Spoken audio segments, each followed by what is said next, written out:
Hello and welcome to part 4 of my starter guide for Dark Souls. This is going to be the combat guide. We have a lot to cover, so I'll give you a list of what this video is going to demonstrate, and then we're going to jump right into it.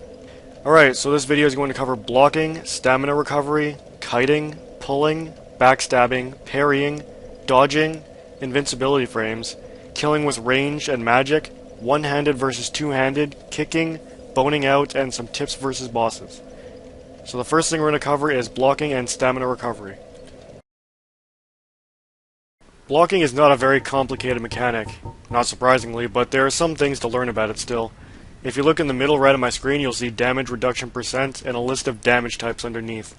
Physical, magic, fire, and lightning. As you can see, the target shield does not reduce 100% of physical damage. When you're starting off, you should find a shield that does. In my first video, I showed you how to get the Dragon Crest shield. It has 100% physical damage reduction and some pretty good fire damage reduction as well. If you start off with a character that doesn't have a very good shield, you might want to go find that one. The target shield looks pretty crappy, judging by its damage reduction and stability, but it still has some significance, which I will demonstrate later. I'll give you a demonstration now of how I still take damage, even though I'm blocking. Because the damage reduction physical is only 78%.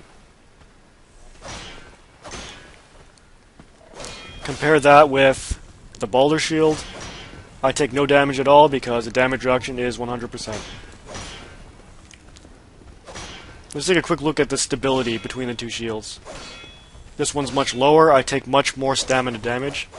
Compare that with the Balder shield, which has higher stability. I take much less. So let's talk now about stamina recovery. How fast you recover your stamina is dependent on your armor. Heavier armor will hinder your stamina recovery. You also recover stamina faster when you have your shield down. Let's compare that for a second.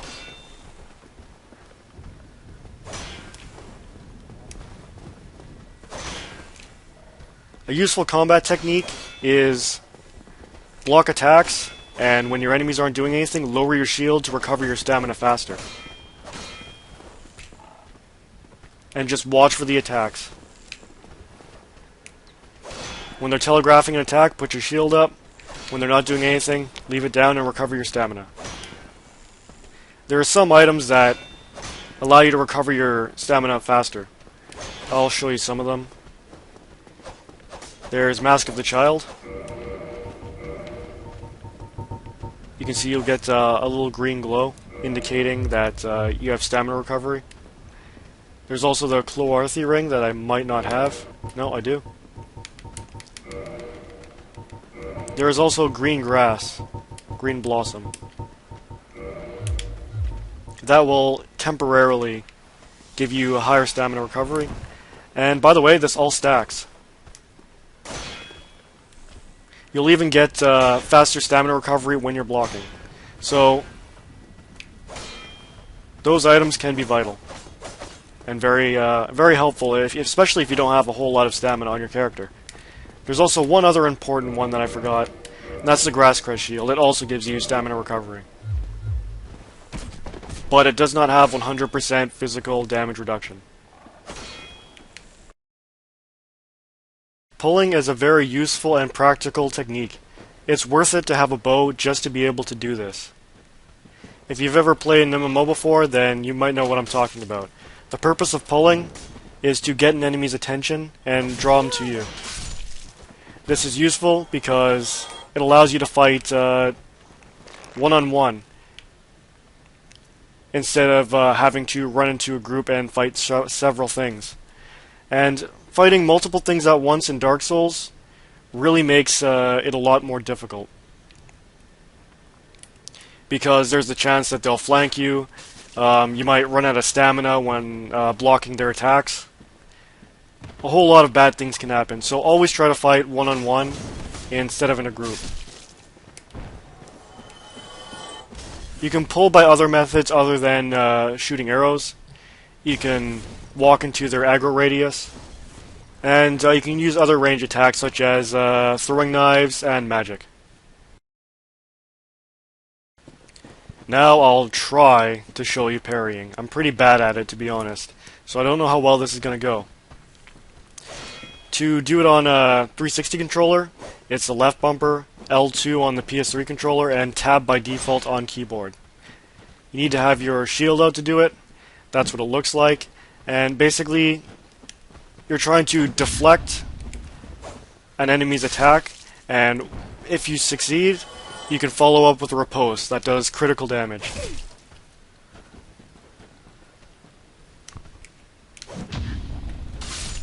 I was too far away to deliver the riposte. I'll try it again.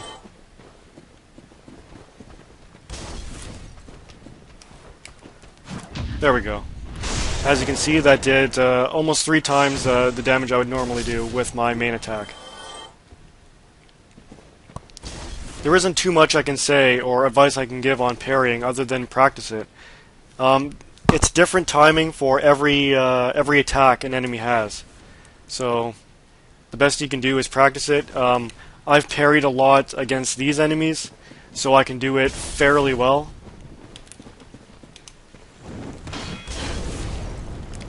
I jinxed myself, but you get the idea.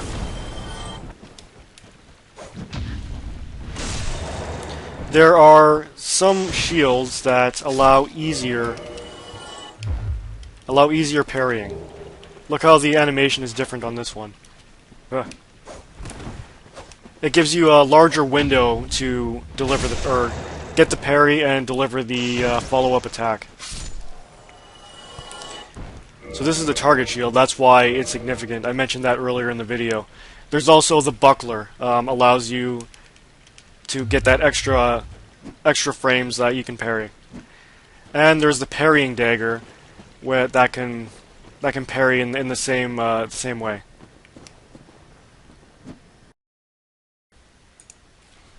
It's important to note that you can't parry every attack of every enemy. Generally, you can parry the attacks of enemies that are your size and have weapons. Like, for example, you can't parry a dog's lunge attack. You can't parry the Tauros demon's axe swings. However, you can parry the final boss of the game, which is a pretty easy way to defeat him, if you can get the timings down. I hope you're not getting tired of me fighting these guys over and over. It's just the easiest since they're the closest to the bonfire, and I can just respawn them within seconds.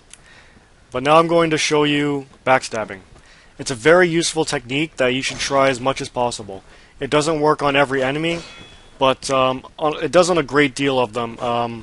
I can't think of a humanoid enemy that you cannot backstab. Other than bosses, of course. All that you have to do is get around to the back of them and hit your main attack button. So your R1 for PS3 controllers, your right bumper attack for 360 controllers, etc. There is one thing to note. It's pretty important. You have to have your shields completely down before you can deliver the backstab. You can see when you lower your shield, there's that little animation of your character actually lowering it. You have to make sure that that shield is completely down before you can deliver the backstab, otherwise you might end up doing just a regular attack.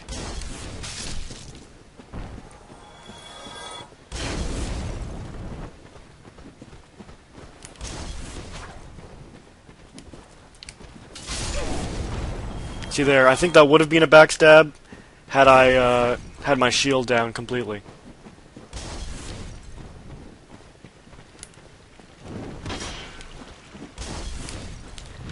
As you can see, it does several times damage, which is extremely handy, especially for fighting stronger enemies like the Black Knights. Parrying and backstabbing might be absolutely necessary in order to take them down. There are some enemies that don't face you straight on. They have sort of a sideways stance, in which case you have to kind of figure out where the sweet spot for backstabbing them is. It might not be right in their back. You'll just have to experiment and see what works. Kicking is a practical and sometimes hilarious way to dispatch enemies. To perform a kick, you press forward and your main attack, so your R1 or your right bumper. You have to press forward and that button at the exact same time. If your timing is off, you'll end up doing an attack. Now, kicking doesn't do any damage, but it'll push the target a little bit. You can use this to kick enemies off of cliffs. It's also there to... Lost it, haven't you? Then I have Oh no god. choice. Prepare yourself.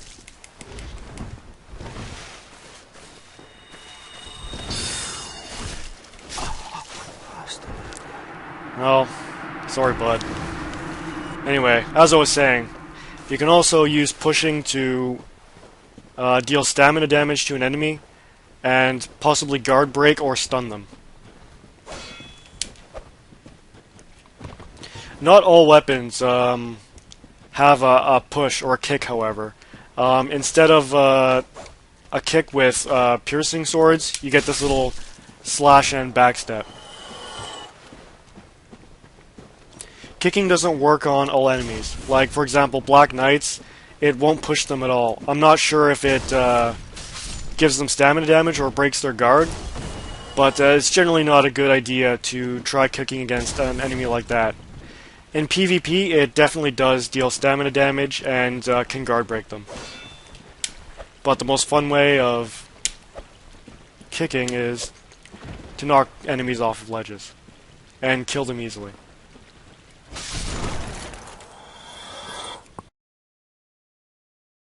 Now I'll demonstrate how to kill some enemies with a ranged spell. In this case, I'll use Dark Orb. The range should be the same on Soul Spear, or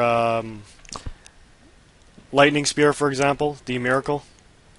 What I want to show here is, in most cases, you can hit an enemy with a ranged spell from outside their aggro radius. Meaning, my range is long enough that I can hit them without provoking them to attack.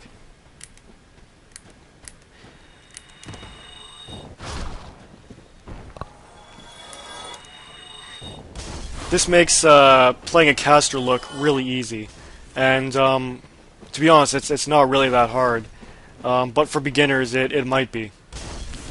It becomes significantly harder to hit targets when they're moving around, because spells only travel so fast, and there's a good chance that an enemy, just by moving around, will strafe your spell. However, there are some spells that home in quite a bit better, either faster or they can just they can home in a bit better by turning in midair. Kiting is a bit of an exploit. However, it is sometimes necessary to kill some stronger enemies, or enemies that you might be having a lot of difficulty with. Enemies will only go so far from where they spawn, and if you lead them too far, they'll start backing away towards where they're supposed to be. Sometimes they'll even just turn around and start casually walking back to that spot, in which case you can run up for a backstab or a free hit. However, if you get too close to them in some cases, they'll start attacking you again. So it's up to you to experiment and see how enemies react and how the AI deals with being kited. Knowing all of your weapons' attack animations is pretty important. Some weapons are more versatile than others, but it's really important that you know that a lot of weapons have different animations one-handed than two-handed. We can see this Astora's Straight Sword. Its secondary attack, one-handed, is a stab, where its secondary attack two-handed is a swipe. It's also the same with the main attack as well.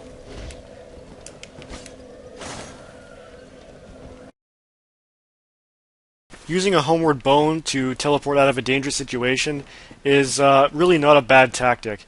You can use a homeward bone to teleport out of boss rooms and out of sticky situations where you might die.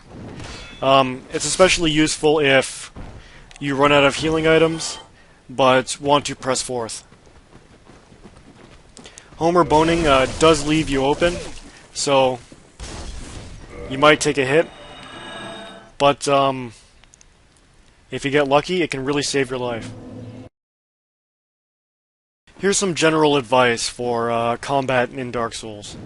The most important thing, I believe, is learning the attack patterns of enemies. Learning how they delay their attacks, if they're aggressive, if they're more defensive, if their attacks take a long time to come out like this guy, and how much HP an enemy has generally. It might be good to know how many spells it'll take to kill an enemy, or how many hits, just to make things go faster.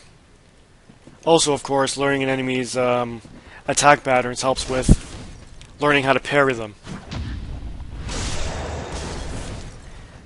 Same goes for bosses. Learn the boss's attack patterns, know when to block and when to dodge, and when to run away. You might recognize this character if you watch my earlier videos. This is my first time playing him since then, to be honest. And with him I want to demonstrate that you don't have to fight every single enemy in the game. In fact, most enemies in this game you can run straight by, even if you take some hits. Of course, that means a whole bunch of enemies will be aggroed and following you.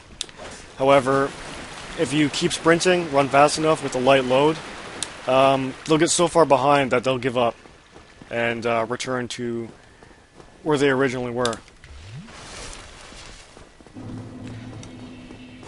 I'll show you that I can run through Undeadburg without killing a single thing, and hopefully I won't die.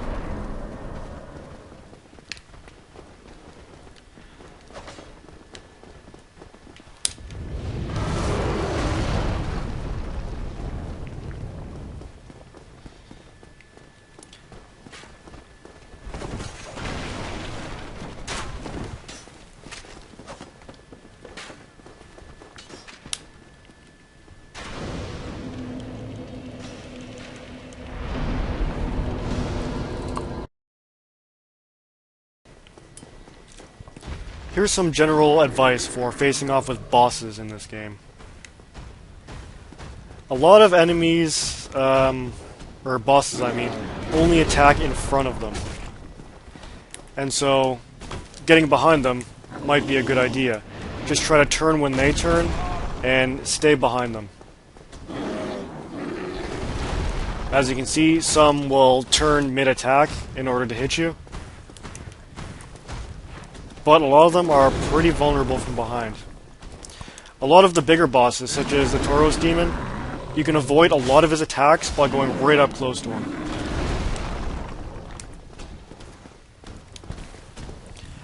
And even if they do hit you, it won't be a direct hit, so it may be reduced damage.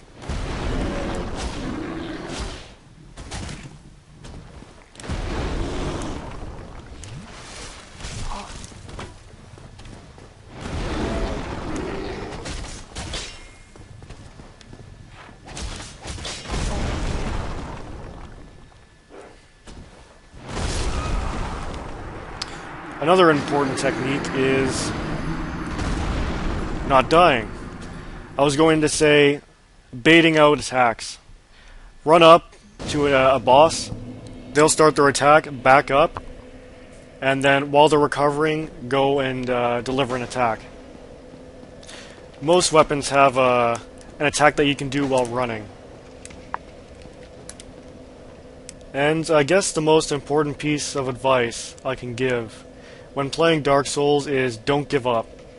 Death it can be a setback if you lose souls, which are both your currency and experience. However, the worst thing you can do is give up. Souls are infinite, you can always get them back. It'll just take time.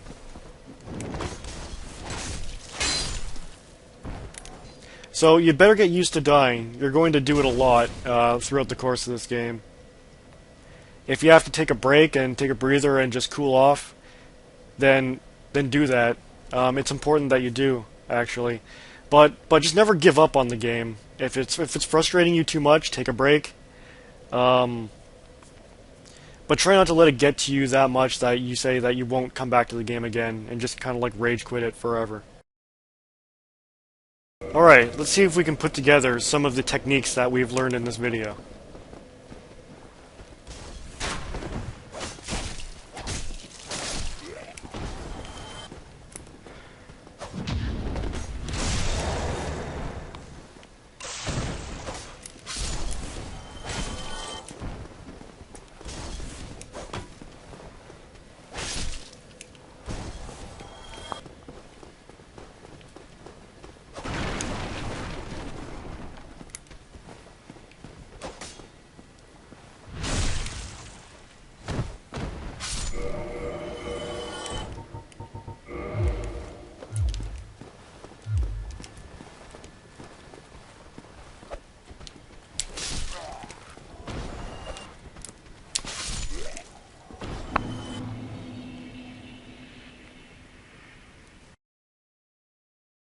And that does it for this video. If there are any combat techniques or mechanics that I missed, I'll do a follow-up video. If you have any questions, go ahead and leave a comment or message me. I'll try my best to respond as quickly as possible. If this helped you out at all, please leave a like or give me a subscription. I put videos up as much as I can. I do several a week. And I'm not done with my starter guide yet. There are still quite a few things I want to do. So, thank you for watching, and, oh wait, right, there was something I wanted to do. One last thing I wanted to show you guys. I'll split that into another part. Alright, think of this as a bonus part. What I wanted to show you are weapon buff items. As you can see in my item slot, I have gold pine resin. If I were to use it, it would give my weapon lightning damage. Not all weapons can be buffed. Basic weapons, like all the ones that you start with, can be buffed. Ones that already deal elemental damage or unique weapons can't be buffed generally. But it really depends on the weapon. And it actually gives you a pretty significant damage boost. These are useful to use against bosses. Gold pine resins, the ones that give electric damage, seem to be finite. Vendors only sell them in limited quantities. And I'm not sure you can pick them up anywhere in the world. However, there's a pine resin that will give you fire damage. You can buy those in... vendors don't seem to run out. There's also ones that give poison damage.